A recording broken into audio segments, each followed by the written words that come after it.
To jaz opažam, da je ocena postala hrana za starševski ego. To se pravi, dober rezultat pomeni, da sem dobra mama. Če ima moj otrok dober rezultat, pomeni, da sem dobra mama.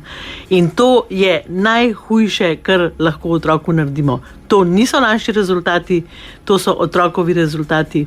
In dovolj otroku, da on spozna svoje kapacitete, da on začuti, da on želi biti uspešen. Ker gledajte, jaz na svetu ne poznam človeka, ki bi zavestno izbral, jaz bom neuspešen. Ampak do neuspeha nas pripeljajo neki trenutki.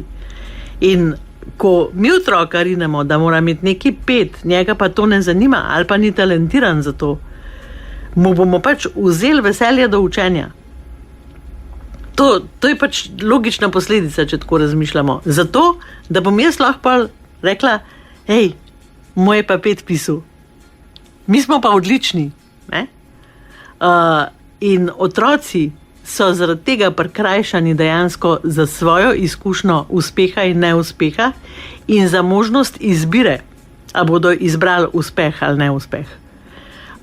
In za kakšnega otroka je 3 ali pa 2 zelo velik uspeh. Mi si tega sploh ne znamo predstavljati. Ker mu neki ali ni talentiran, ali ni, recimo jaz nisem bila za matematiko talentirana. In jaz, ko sem matematiko pisala pozitivno, jaz sem bila presrečna, ampak okolje moje pa ni bilo presrečno, ne? Zaradi tega, ker ti bi lahko več. Ja, lahko bi več pri slovenščini zlahka. Ne, ker sem pač nadarjena in se